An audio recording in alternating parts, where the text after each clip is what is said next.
चंद्रपूर महापालिकेत आणखी ट्विस्ट येण्याची शक्यता आहे, कारण 6.25 वर्षांच्या महापौर पदाची ऑफर भाजपकडून ठाकरेंच्या शिवसेनेला देण्यात आल्याची माहिती सूत्रांनी एबीपी माझाला दिली आहे। तर 5 वर्षांपैकी 2 वर्ष स्थायी समिती अध्यक्षपद आणि उपमहापौर पदाची ऑफर भाजपकडून ठाकरेंच्या शिवसेनेला देण्यात आल्याची माहिती मिळते। जर ठाकरेंच्या शिवसेनेला हा फॉर्म्युला मान्य नसेल तर भाजप विरोधी पक्षात बसेल अशी माहिती देखील भाजपमधल्या विश्वसनीय सूत्रांनी दिलेली आहे। आज 12 जिल्हा परिषद आणि 125 पंचायत समितीची मतमोजणी, प्रशासनाकडून मतमोजणीची तयारी पूर्ण।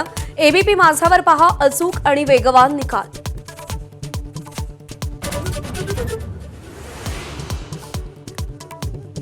उपमुख्यमंत्री अजित पवारांचा आज 13व्याचा विधी, पवार कुटुंब बारामतीत एकत्र येण्याची शक्यता। शरद पवार, सुप्रिया सुळेंसह सर्व पवार कुटुंबीय बारामती।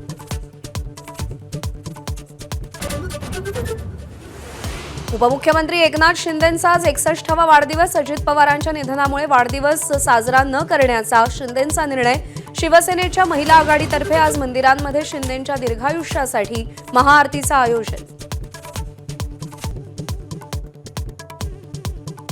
महाविकास आघाडी संपुष्टात येण्याच्या तयारीत, ठाकरे बंधू एकत्र आल्यावर आणि दोन्ही राष्ट्रवादी विलिनीकरणाच्या चर्चांमुळे काँग्रेसचे स्वबळाचे संकेत, प्रदेशाध्यक्षांचे केडरला आदेश।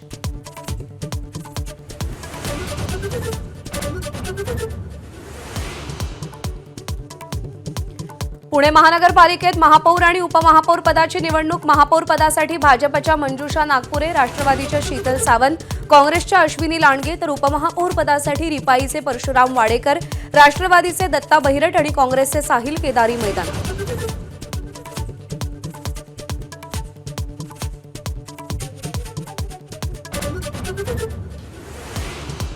जालना महापालिकेत पहिला महापौर निवडण्यासाठी आज विशेष सभा, महापौर पदासाठी वंदना मगरे, उपमहापौर पदासाठी राजेश राऊत यांचा अर्ज, विशेष सभेनंतर घोषणा।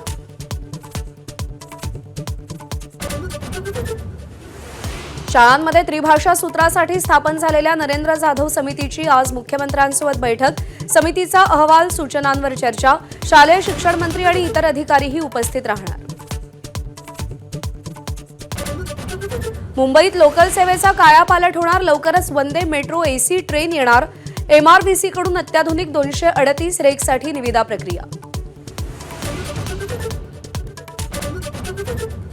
परीक्षा पे चर्चाचा दुसरा भाग आज प्रदर्शित होणार, सकाळी 10 वाजता पंतप्रधान नरेंद्र मोदी विविध राज्यातल्या विद्यार्थ्यांशी संवाद साधणार।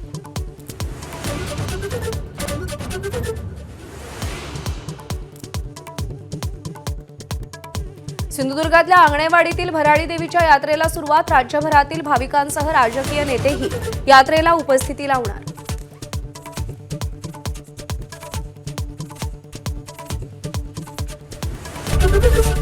एबीपी माझा, उघडा डोळे बघा नीट।